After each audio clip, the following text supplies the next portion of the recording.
Welcome to the Deep Dive, where we plunge into the fascinating stories behind the figures you think you know, uncovering the surprising facts and the deeper truths that often get lost in history books. Today, we're unearthing the incredible and, frankly, often contradictory life of Zachary Taylor, the 12th President of the United States. And here's a fact that might just make you sit up straight. This battle-hardened national hero, a man who epitomized resilience, served only 16 months in office. What's more, he was the last president born before the U.S. Constitution was even adopted. This isn't just about dates, it's about a man who, at almost every turn, seemed to defy expectations, right up to his mysterious end. You might know the name, Zachary Taylor, but what about the incredible journey from a rough-and-tumble frontier upbringing to a military legend, and the truly surprising turn into the political maelstrom of his brief presidency, and even the enduring mysteries surrounding his death? Our mission today is to take a deep dive into all these surprising facts and their implications, bringing to life a figure often overlooked, a real old, rough-and-ready story, if you will. What's truly fascinating, and a critical insight here, is not just that he was apolitical answer.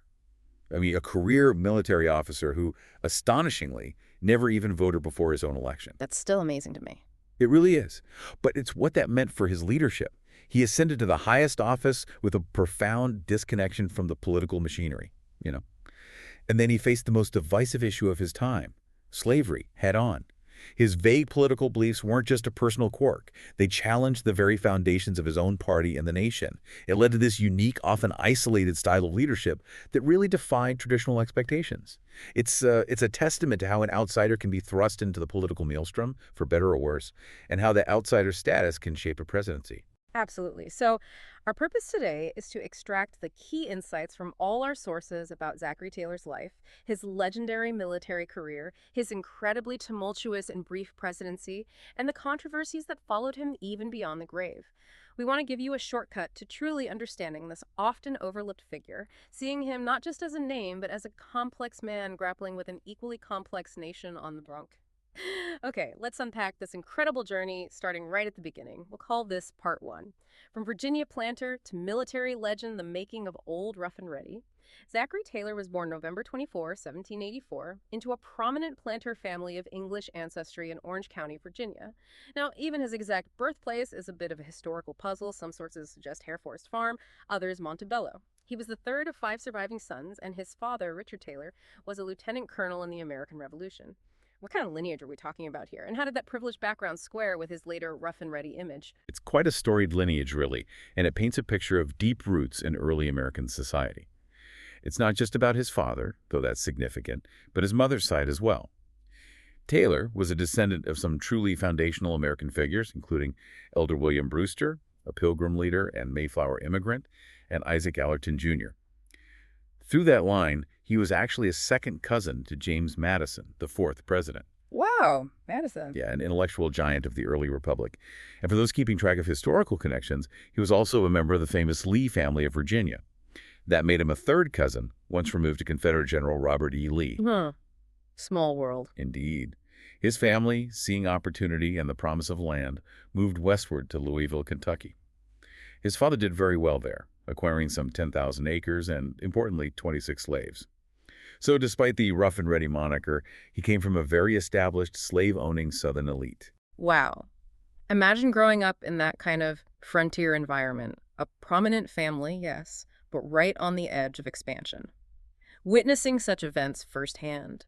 Our sources even recount an anecdote where Taylor himself claimed to have witnessed Native Americans abduct and scalp his classmates while they were walking down the road together. Yeah. That's a stark picture of a challenging, often violent childhood. It must have instilled a certain stoicism, wouldn't you say, a kind of bluntness. Do you think that environment cultivated a specific type of leader, one perhaps ill-suited for the subtle back and forth of Washington, but maybe perfectly honed for command? Absolutely. That frontier upbringing, coupled with his family's position, was formative. It definitely cultivated a practicality, a directness, and a resilience that would define him. His formal education was, well, sporadic, really. Kentucky's system was just developing back then. His mother taught him to read and write, and he later attended a couple of schools where he was noted as a quick learner. Though, funnily enough, his early letters showed a weak grasp of spelling and grammar. Yeah, something that did improve over time, even if his handwriting remained famously difficult to read. This blend of frontier pragmatism and inherited privilege is really key to understanding the contradictions we'll see in his later life. And this isn't just a detail, it's a critical insight into the inherent contradictions that would define Taylor. He was a Southern planter, a slaveholder. His family's prosperity was deeply tied to that system. This background would lead many to assume a particular political stance, right? Yet, as we'll uncover, his pragmatic and nationalist views often put him at direct odds with the pro-slavery expansionist agenda, even within his own party. That's fascinating. It sets up a fascinating, almost tragic tension that he carried throughout his life. In June 1810, he married Margaret McCall Smith, affectionately known as Peggy. She came from a prominent Maryland planter family herself. They went on to have 6 children, and 2 of them would become deeply intertwined with the nation's future. One daughter, Sarah Knox Taylor, would famously marry Jefferson Davis. Jefferson Davis, the future Confederate president. The very same, though she tragically died young only months after the wedding. And another son, Richard Taylor, would also become a Confederate Army general. Wow. Those are deeply significant connections, binding his personal story right into the coming civil conflict. So we see Taylor deeply embedded in the Southern planter system, with these complex family ties echoing through national history. But his personal story, his character, was truly forged in a different crucible. The relentless demands of a military career that spanned decades and defined him as old, rough, and ready. Right. So the Taylor family maintained Baton Rouge, Louisiana as their primary residence from the mid-1820s, even though Zachary's military duties kept him away a lot. But their financial interests extended beyond that. In April 1842, Taylor made a significant purchase, the Cypress Grove Plantation in Jefferson County, Mississippi. This was a huge property, 1,823 acres, and it came with 81 enslaved people. Cost him $95,000, which, get this, is equivalent to about $3.1 million today. A massive investment. Huge. And by the time of his death in 1850, the number of enslaved individuals on that property had grown to 127, maybe even more. Some reports claimed at least 200.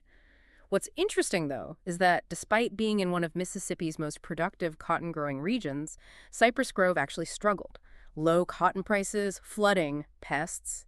It plagued the operation. Taylor was an absentee owner, mostly.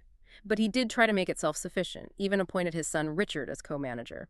This complex relationship with slavery and land ownership, especially with the economic challenges, really underscores the personal stake he had in the Southern economic system. Right. Yet, as you mentioned, his future actions regarding the institution would be far from what many expected. It's a fascinating tension. Now, let's fast forward to his military career, where he truly became a legend. Taylor joined the U.S. Army in 1808 as a first lieutenant.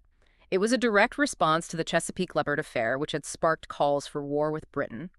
He caught a nasty disease in the camps of New Orleans, but recovered and got promoted to captain in 1810. Then came the War of 1812, where he really made his mark. He famously defended Fort Harrison in Indiana Territory from a fierce attack by Tecumseh's forces. That earned him a brevet promotion to major, the very first in U.S. history, according to one historian. That's quite a distinction early on. It is. After some other engagements and a brief resignation, he re-entered the Army as a major, setting the stage for decades of frontier service. That old rough-and-ready nickname starts here, doesn't it? What's that tell us about his leadership style even then? His reputation as old, rough, and ready wasn't just a nickname. It reflected a no-nonsense, resilient leader. He earned respect on the battlefield through sheer grit and a willingness to share the hardships of his men. He was known for being unpretentious, often appearing in simple dress, sort of blurring the lines between officer and enlisted man. Very different from the typical image of a general. Exactly. A stark contrast to the political arena he would later enter, where image and rhetoric often trumped directness. He commanded various forts along the Mississippi River, including Fort Howard, and was promoted to lieutenant colonel in 1819. He even dined with President James Monroe and General Andrew Jackson, showing his rising prominence, proving he was moving in powerful circles. Then he helped establish Fort Selden and Fort Jessup, pushing the American frontier further west, constantly expanding the reach of the young nation. And his experience with Native American conflicts continued, shaping that rough-and-ready persona. In 1832, he was promoted to colonel and campaigned against Chief Black Hawk's forces during the Black Hawk War. But beyond the battlefield, there's a poignant personal story from this period that ties into the future of the nation in a profoundly personal way. Taylor actually opposed his own daughter, Sarah Knox Taylor's courtship with a young lieutenant named Jefferson Davis. Right, the same Jefferson Davis. He respected Davis, apparently, but he knew firsthand the immense hardships of military life for families, and he didn't want that for his daughter. Despite his objections, she married Davis at 21, only to tragically die of malaria just 3 months later. A devastating blow. That's a powerful glimpse into the personal cost of a military life, and it's haunting to think how that connection with Jefferson Davis would echo in American history. It's a truly heartbreaking personal tragedy, and one that adds layers to Taylor's character. He understood sacrifice. Then came the Second Seminole War in Florida in 1837. Taylor was directed to build forts and supply depots, culminating in the Battle of Lake Okeechobee on Christmas Day. It was a brutal, large-scale engagement against the Seminole and Miccosukee tribes, one of the largest U.S. Indian battles of the 19th century. His success there earned him a promotion to brigadier general and really cemented his nickname, Old Rough and Ready, nationwide. But there's controversy too, right? There was. This period wasn't without controversy. He was criticized for using bloodhounds to track Seminoles, a tactic that raised ethical questions even then. After a comfortable year touring the nation and commanding the Western Division, in April 1844, Taylor was sent to Fort Jessup in Louisiana. This was in anticipation of the annexation of Texas and guarding against Mexican claims. President Polk chose Taylor specifically because of his widely perceived apolitical reputation over other senior Whig generals like Winfield Scott. Interesting choice by Polk. It was. This choice reveals just how much Taylor's national renown already transcended traditional party lines, making him an attractive figurehead even before he sought office. And this is where Taylor transitions from a regional military leader to a bona fide national phenomenon. With the annexation of Texas in 1845, tensions with Mexico just soared. President Polk dispatched Taylor to the Rio Grande, positioning him on or near the Rio Grande to guard against Mexican claims. This was a deliberate act of provocation. Setting the stage. Definitely. When Polk's diplomatic negotiations failed, Taylor's advance to the river in March 1846 quickly led to the Thornton Affair, where Mexican forces attacked his men. That effectively kicked off the Mexican-American War in April 1846. It was a calculated move by Polk, but Taylor was the one on the ground, leading the charge. And this is where his legend truly exploded, turning him into a household name. In May 1846, Taylor commanded American forces at the Battle of Palo Alto and the Battle of Resaca de la Palma. Despite being greatly outnumbered, he decisively defeated General Mariano Arista's Army of the North, driving Mexican troops out of Texas. And here's a remarkable detail that speaks volumes about his character, maybe his later political approach too. Taylor was praised for his humane treatment of wounded Mexican soldiers, giving them the same care as Americans, performing last rites for the dead of both sides. That stands out, doesn't it? It really does. This wasn't just good PR, it was a reflection of his inherent pragmatism and respect, even for an enemy. Following these initial victories, Taylor led his troops further into Mexico, capturing the strategic city of Monterrey in just 3 days in September 1846.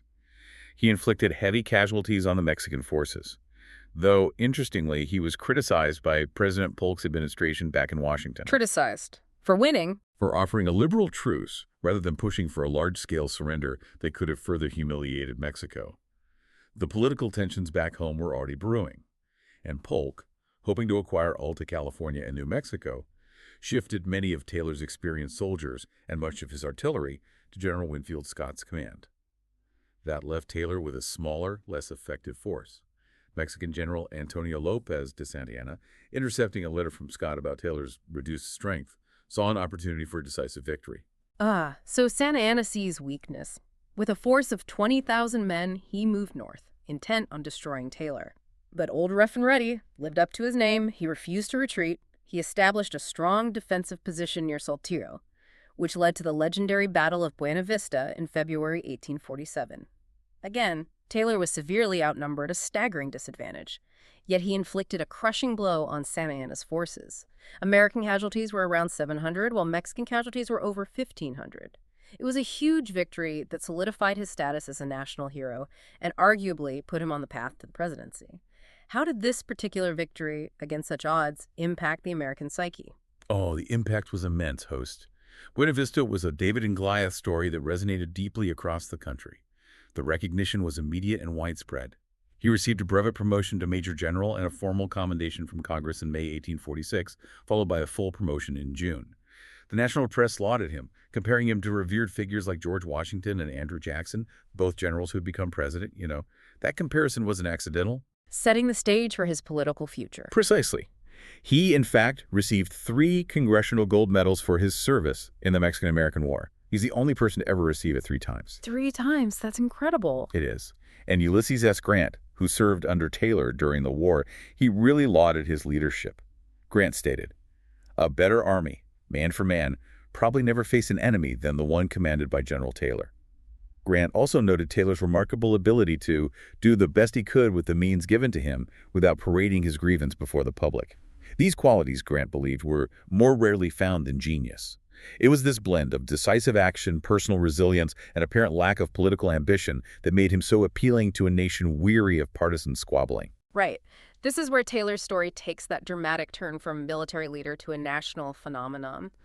His victories and personal qualities, that old rough-and-ready resilience, commitment to his troops, perceived integrity, they resonated so deeply with the American public. It created this groundswell that would soon propel him to a completely different kind of battleground, politics. It's hard to overstate how much his military triumphs transformed him into a national figure, even against his own initial inclinations. He was seen as a man of action, uncorrupted by Washington. And that takes us directly to part 2, the reluctant politician and unexpected path to the White House. So we've seen Taylor forged in the fires of frontier warfare, rising to national hero status. But now we pivot to what might be the most bizarre chapter of his life, his unexpected and frankly deeply reluctant ascent into the cutthroat world of presidential politics. Given what we know about him as a military man, how truly astounding is it that he had never even voted before his own election? What does that tell us about the kind of presidential candidate the nation was looking for at that incredibly fractured moment? It's profoundly astounding, host. And it tells us volumes about the political climate of the late 1840s. Taylor was fundamentally not a politician. As a career military officer, he had never publicly revealed his political beliefs before 1848 and, never even voted prior to his own election. Just wild. It is. He was famously apolitical and held a rather negative opinion of most politicians, seeing himself as an independent, a man above the fray. The fact that the nation turned to such a figure signals deep disillusionment with professional politicians, I think. A longing for an outsider, a man of the people, even if that man was, paradoxically, a Southern planter and slaveholder. And this is crucial to understanding Taylor. While he was a slave owner from the South, his pragmatic and nationalist views often put him at odds with the pro-slavery expansionist agenda, even within his own party. He held a few core beliefs, though. He believed in a strong banking system for the country, for example. He thought President Andrew Jackson had been wrong to let the second bank of the United States collapse, a classic Whig-leaning position. But more significantly, he was a firm American nationalist. Having witnessed so much death and destruction through warfare, he believed that secession was just a terrible way to resolve national problems. He saw it as potentially catastrophic. Regarding slavery, he held a rather pragmatic view. He believed it was economically infeasible in the western U.S. Cotton or sugar, the main crops reliant on slave labor, just couldn't be easily grown there, in his view. Because of this, he opposed its expansion in the new territories, viewing it as a needless source of controversy that threatened the very union he held dear.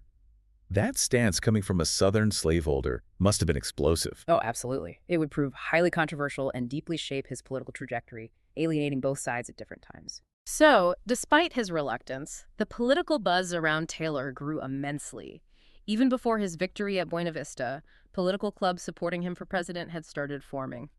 His support was remarkably broad, cutting across Whigs and Democrats, North and South. Initially, he denied any interest, famously remarking in a letter, "Such an idea never entered my head, nor is it likely to enter the head of any sane person." That classic Taylor. Right.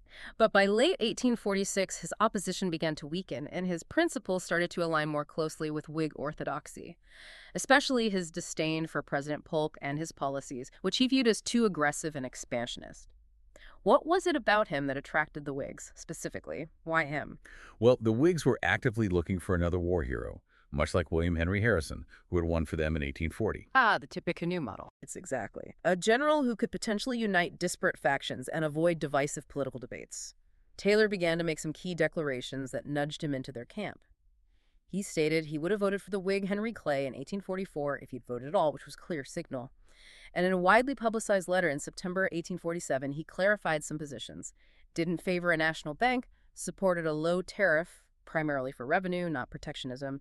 And he believed the president should play no role in lawmaking, only vetoing unconstitutional laws, a classic Whig stance, advocating for a weaker executive and stronger Congress. Now, his stance on the Wilmot Proviso, that proposal to ban slavery in new territories, was particularly telling and alienated various factions. He angered Southerners by suggesting he would not veto the proviso if it came to his desk. That implied a willingness to accept a ban on slavery's expansion. A big deal for a Southerner. Huge. Yet this didn't satisfy abolitionists, who wanted a strong statement for it, not just passive acceptance. Most abolitionists still didn't support him ultimately because he was a slave owner. Despite initially refusing to identify with any party in February 1848, he really wanted to be seen as a national candidate. He was eventually convinced by influential Whigs like Senator John J. Crittenden of Kentucky to declare himself a Whig. It was a pragmatic move to secure the nomination. And it paid off.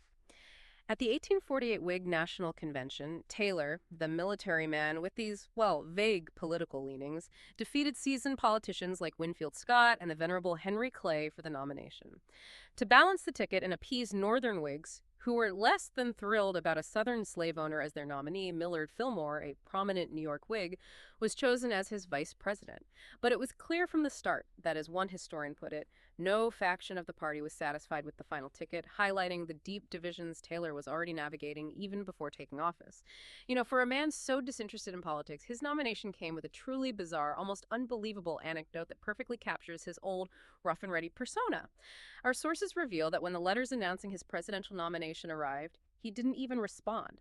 Why was that? And what does that seemingly trivial act tell us about how profoundly different campaigns were back then, and maybe about Taylor himself? It's an incredible story, and it speaks volumes. Taylor, notoriously frugal, had instructed his local post office not to deliver his mail if it had postage due, to avoid paying the fees. No way, including the nomination letter. Including the nomination letter. Presidential nomination letters were no exception.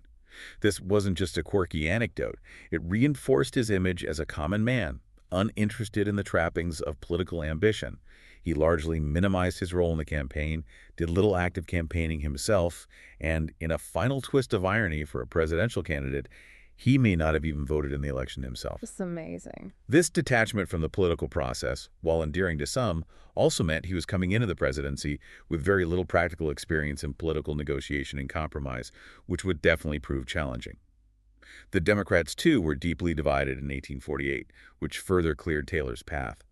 Former Democratic President Martin Van Buren broke from the party to lead the anti-slavery Free Soil Party ticket. The Free Soilers, right. Yeah. And they drew crucial votes from the Democratic nominee, Lewis Cass, especially in key states like New York. Van Buren's spoiler candidacy effectively siphoned off enough votes from Cass to hand those states, and ultimately the election, to Taylor. This disunity among the Democrats ultimately worked in Taylor's favor, demonstrating how external factors often play as big a role as internal strengths in presidential elections. And so, Zachary Taylor, the unlikely candidate, won. He defeated Cass and Van Buren, securing 163 of the 290 electoral votes and 47.3% of the popular vote. What's striking is how he approached the Whig Party platform. As historian Michael F. Holt explains, Taylor was indifferent to programs Whigs had long considered vital. Privately, he was even more direct, dismissing the idea of a national bank as dead, favoring tariffs only for revenue, and stating that internal improvements would happen in spite of presidential vetoes. So he's elected as a Whig, but essentially plans to govern as an independent. That sounds incredibly risky for a first-time politician, especially given the deep partisan divisions of the 1840s. Was this independent streak seen as refreshing candor or just political naivete by the establishment? That's a crucial question, and the answer is probably both, depending on who you asked. This signals a president who, despite running under a party banner, was really prepared to govern on his own terms, largely disconnected from traditional party platforms. For many Americans, particularly those tired of political maneuvering, his candor and military directness were refreshing. They wanted someone who would just get things done. The appeal of the outsider. Exactly. However, for the political establishment, especially the Whig leaders like Henry Clay and Daniel Webster, it was seen as political naivete, maybe even an insult. They expected a president to uphold the party's principles. This independence streak, born from his military background and personal convictions, would profoundly define his short presidency, for better or worse. He confronted the most explosive issues of his era with a distinctly non-political approach, often alienating the very people he needed for support. Which brings us to part 3. The brief presidency sectional crisis and sudden end. Taylor maintained his distance from Washington even after the election, only resigning his military command in late January 1849. He was incredibly deliberate and quiet about his cabinet selections, much to the frustration of many Whigs who felt entitled to positions. His philosophy seemed to be avoiding prominent Whigs and Democrats, aiming instead for geographical diversity and presumably loyalty to him personally rather than a party faction. John M. Clayton of Delaware became Secretary of State, and Thomas Ewing became the very first Secretary of the Interior, a brand new department. That's a significant development in itself. It really is, creating that department. But his own vice president, Millard Fillmore, was largely sidelined from the start, contributing to a sense of internal division within his own administration. This early stage of his presidency reveals a man trying to navigate an entirely new world for him. He was relying on a diverse but not necessarily strong or politically connected cabinet, and already facing skepticism from seasoned politicians. Outgoing President James K. Polk, for instance, privately held a very low opinion of Taylor. He deemed him without political information and wholly unqualified for the station of president. Ouch. Yeah, harsh words. And that sentiment was likely shared by many D.C. insiders. Taylor's inauguration was even delayed by a day to March 5, 1849, because March 4 fell on a Sunday. A nod to religious concerns, maybe, but also a minor hiccup reflecting the general unpreparedness. His speech emphasized deference to Congress and sectional compromise, while also upholding Washington's precedent of avoiding entangling alliances. Interestingly, it was Taylor who coined the phrase First Lady in his eulogy for Dolly Madison. Really? I didn't know that. Yep, a term that became a permanent part of our political lexicon. Now, let's talk about the sectional crisis he walked straight into.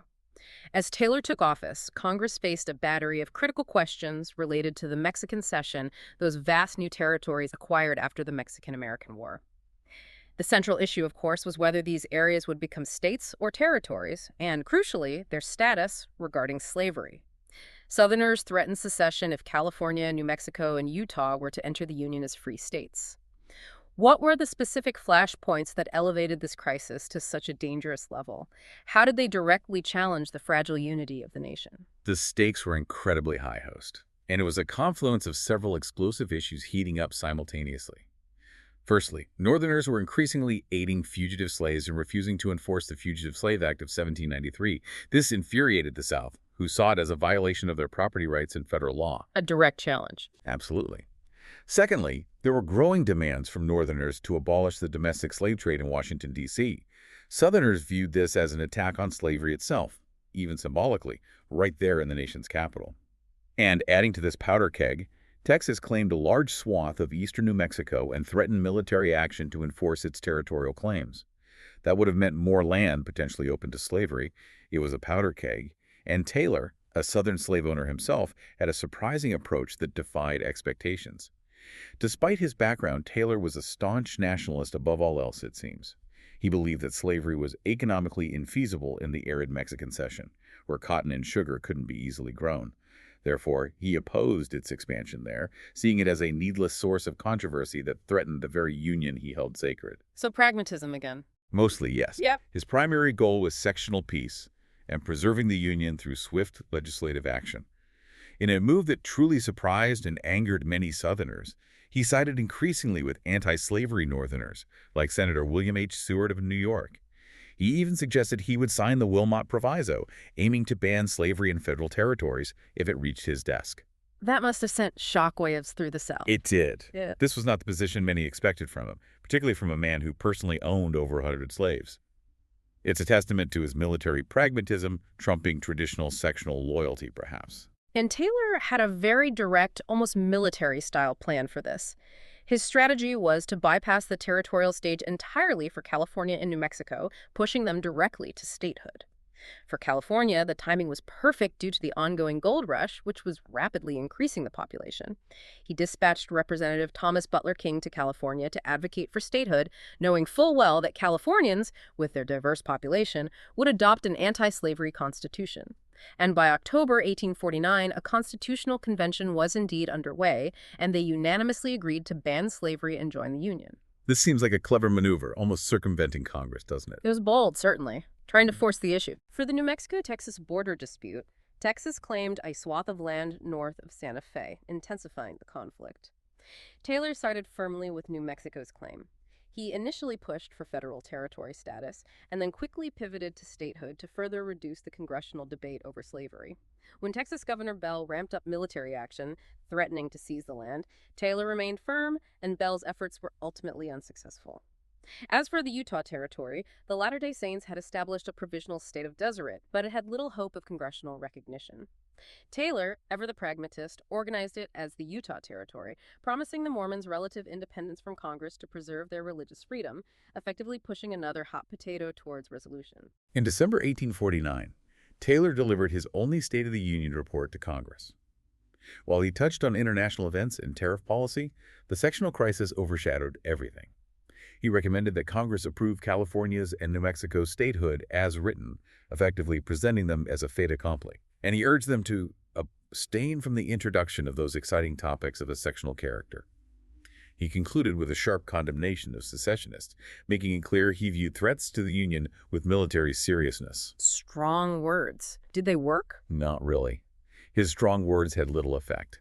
Southern legislators viewed the admission of two free states as an existential threat, a dramatic imbalance of power. Congress remained stalled, completely paralyzed. This is a pivotal moment. Taylor, the general, trying to impose a military-style solution on a deeply political problem, attempting to force the issue through statehood rather than congressional debate. It showed his decisive leadership, sure, but also maybe his political inexperience in navigating complex legislative compromises. He underestimated the entrenched interests and the power of political rhetoric. Despite his intense focus on the domestic crisis, Taylor still had to navigate global politics. And this section is quite interesting. Both Taylor and his Secretary of State, John M. Clayton, came into office with limited diplomatic experience, which could have been a recipe for disaster. However, their shared nationalism allowed Taylor to largely devolve foreign policy matters to Clayton, though no truly decisive or broad foreign policy doctrine was established. They vocally supported German and Hungarian liberals during the 1848 revolutions, aligning with their anti-autocratic European order stance. Why was it only vocal support and no actual aid? What did that signal on the world stage? That's a great question, host. The vocal support was largely symbolic, I think. It aligned with American ideals of self-determination and republicanism, which definitely resonated with a segment of the public back home. However, the prevailing sentiment in American foreign policy since Washington's farewell address was to avoid entangling alliances. Right, the old warning. Exactly. Providing material aid to European revolutionaries would have been a radical departure from this long-standing tradition. It risked direct conflict with established European powers. So it was a way of expressing solidarity without committing to the immense costs and geopolitical entanglements of intervention. There were some minor tensions during his administration, too. A perceived insult from the French minister, Guillaume Tell Poussin, nearly led to a diplomatic break until Poussin was eventually replaced after some harsh words from the Taylor administration. And a reparation dispute with Portugal resulted in some very sharp diplomatic exchanges, again showcasing that sort of blunt, no-nonsense approach. Not exactly subtle diplomacy. No. On a more positive note, the administration arranged for two ships to assist the United Kingdom in their search for British explorers led by John Franklin, who were lost in the Arctic, a small but significant act of international cooperation. He also contended with what was known as Cuban filibustering, not the political obstruction we think of today, but private military expeditions. Ah, right, you mentioned this earlier. Yeah, like those led by Narciso Lopez, aiming to conquer Cuba. These weren't sanctioned by the U.S. government, but they represented a clear challenge to American neutrality and a deeply controversial bid to expand slave states. Taylor and Clayton labeled them illegal, blockaded the efforts, and arrested Lopez, though he was later acquitted. That's a crucial clarification on filibustering. Thank you. Huh? But perhaps the most defining foreign policy accomplishment of the Taylor administration was the Clayton-Bulwer Treaty of 1850 with Britain. This agreement concerned a proposed interoceanic canal through Central America, potentially linking the Atlantic and Pacific. While the actual construction of such a canal was decades away, the possibility raised uneasy questions between the two nations, especially as Britain had been aggressively seizing strategic points, like the Mosquito Coast.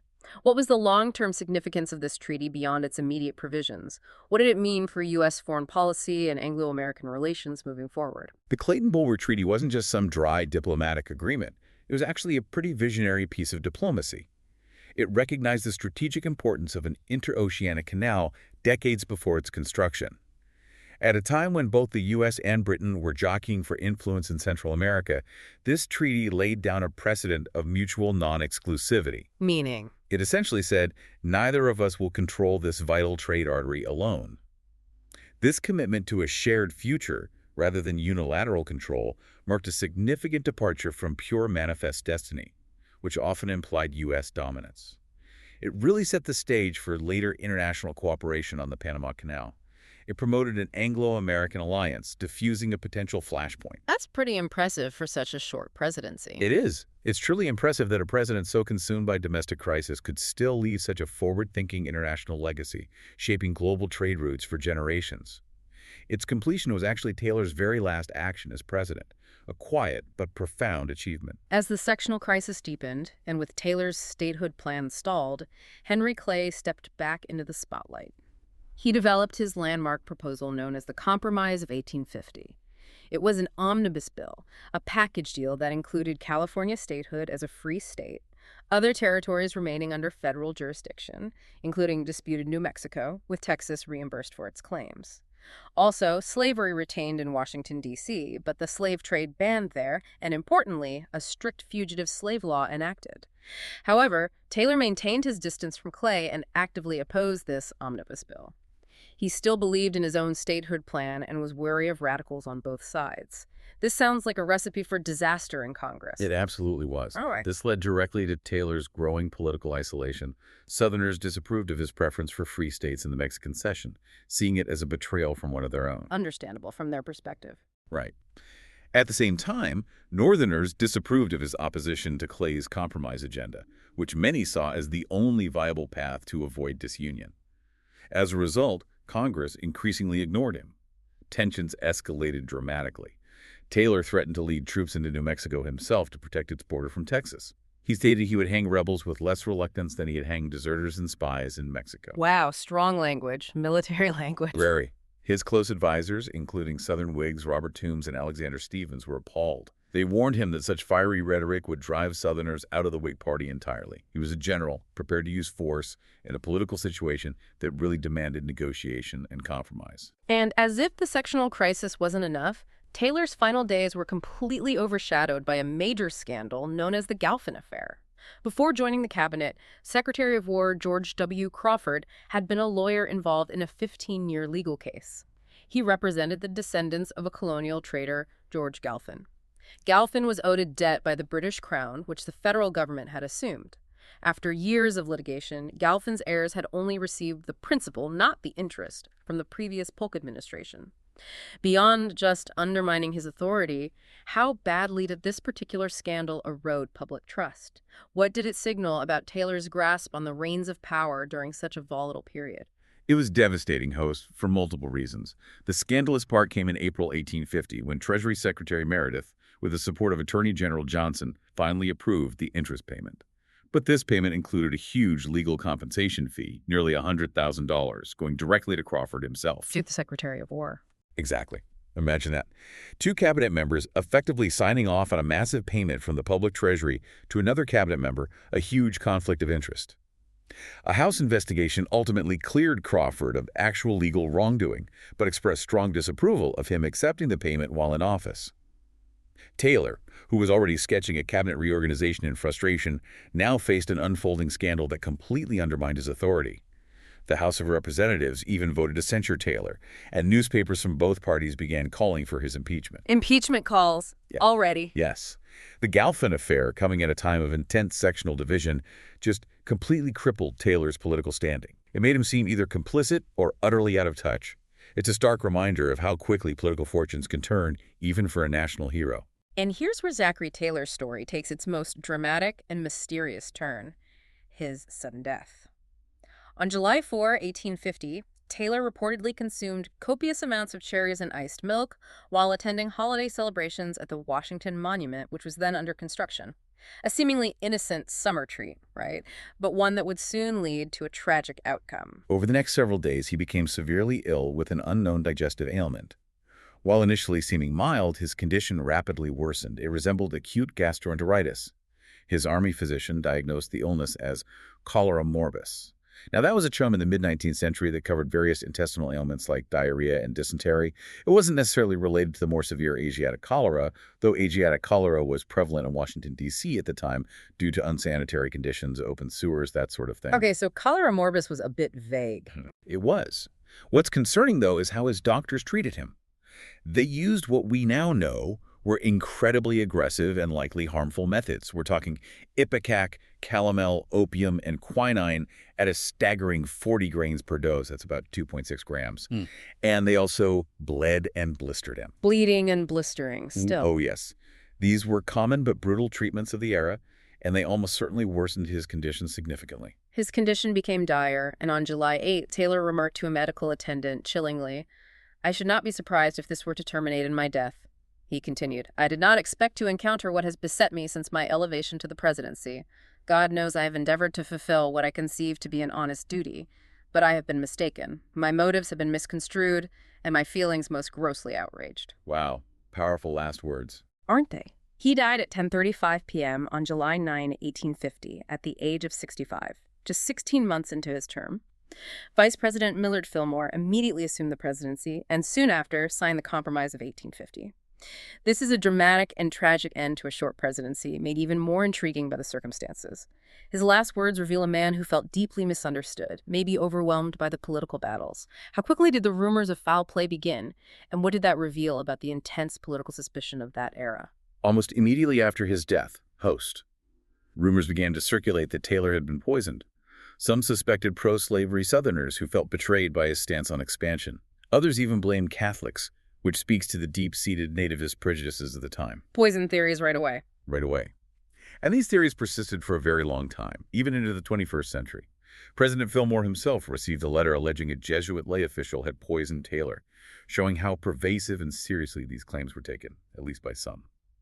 Later theories, like Hamilton Smith's in 1978, pointed to the timing of various drugs and the lack of confirmed Asiatic cholera outbreaks, fueling speculation. And in 1881, a New York Times editorial by John Bingham, famous for his role in the Lincoln assassination trial, even alleged that Jefferson Davis had poisoned Taylor.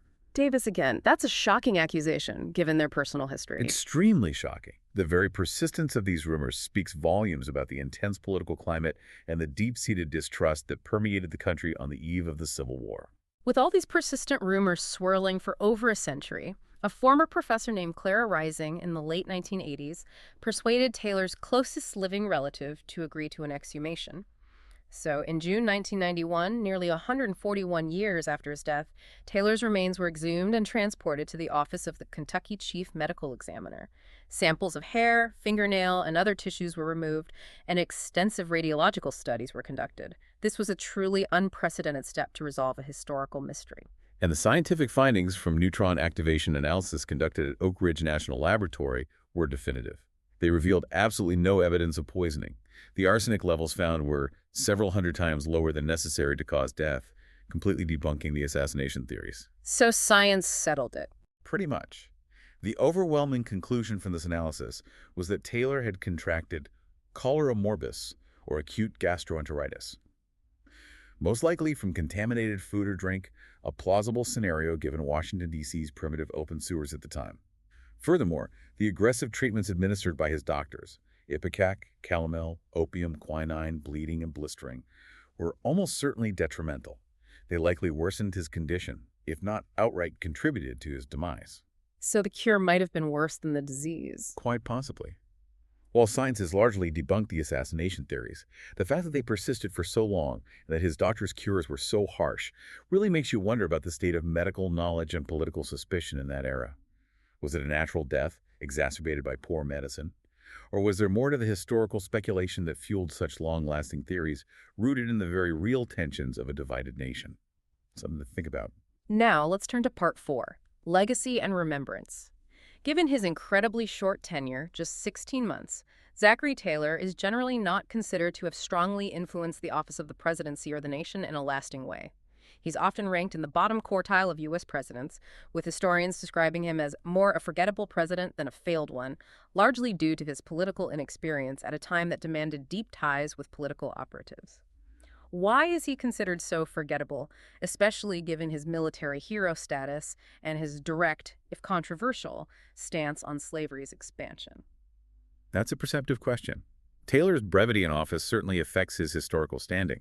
He simply didn't have enough time to enact significant policies or build a lasting political machine. He entered the presidency as an outsider and died before he could truly learn the ropes of political leadership. However, the issues he grappled with, especially the escalating slavery crisis, were absolutely monumental. One key accomplishment often cited, however, is that Clayton-Bulwer Treaty of 1850. Right, the Canal Treaty. Yes. That treaty, regarding the potential interoceanic canal through Central America, is recognized as an important step in scaling down the nation's commitment to manifest destiny as a policy. That's a significant diplomatic achievement that looked far into the future. He also holds a few notable firsts and lasts. He was the last president to own slaves while in office, the third of 4 Whig presidents, and the second president to die in office, after William Henry Harrison. So while his direct impact on policy was limited, his actions and his death came at an absolutely critical juncture for the nation. Despite his short time in office and his forgettable ranking among presidents, Taylor did leave his mark on the nation's landscape and cultural memory. In 1883, the Commonwealth of Kentucky placed a magnificent 50-foot monument topped by a life-size statue near his grave, honoring his military achievements. Then, in the 1920s, his family initiated efforts to transform the burial grounds into a national cemetery, recognizing his service to the nation. The Commonwealth of Kentucky donated adjacent land, expanding his half-acre family plot into 16 acres. Indeed. On May 5, 1926, the remains of Taylor and his wife Margaret were moved to a newly constructed limestone mausoleum, a more fitting final resting place. This property was officially designated as the Zachary Taylor National Cemetery in 1928, solidifying his place in national remembrance. He's also been honored on U.S. postage stamps multiple times in 1875, 1938, and 1986. He was actually the 5th American president to appear on U.S. postage after Washington, Jefferson, Jackson, and Lincoln. That's pretty good company. It is a testament to his enduring, if often unexamined, place in the public consciousness. His name also lives on in numerous places: Camp Taylor in Kentucky, Fort Zachary Taylor in Florida, the Zachary Taylor Parkway in Louisiana, several Taylor counties across different states, and the Zachary Taylor Highway in Virginia. There's even a sea shanty called General Taylor that recounts his victory at the Battle of Buena Vista. A sea shanty. That's something. It is. His story reminds us that even presidents who serve briefly can offer profound insights into the challenges and complexities of American history, and that popular memory often remembers military heroism even when political leadership fades. So, we've taken a deep dive into the life of Zachary Taylor, the unlikely president, the military hero forged on the American frontier, the Southern slaveholder who surprisingly opposed the expansion of slavery, and the man whose sudden death sparked centuries of speculation. His time in office was short, a mere 16 months, but the issues he faced were foundational to the nation's future, leading directly into the greatest crisis of American history. His story truly highlights the dramatic tension between personal conviction, political expediency, and, well, the inexorable forces of history. Taylor tried to forge a path of national unity, advocating for swift statehood to bypass divisive debates, only to find himself increasingly isolated. He was grappling with issues that would ultimately tear the country apart, even as he stood against the tide of secession. He was a general trying to command a nation, and the political battlefield proved far more complex than any military one he'd faced. Taylor died believing his motives had been misconstrued and his feelings grossly outraged. Considering the intense political climate of 1850 and the looming shadow of the Civil War, here's a thought for you to ponder. Do you think a longer Taylor presidency, with his unique blend of military pragmatism and Southern slaveholding background, could have actually steered the nation away from the precipice? Or was the sectional crisis just an unstoppable force by that point, regardless of who occupied the White House? It's a question that makes you ponder the very nature of leadership and destiny in times of profound national division. Thank you for joining us on this deep dive. Until next time, keep digging, keep questioning, and keep learning.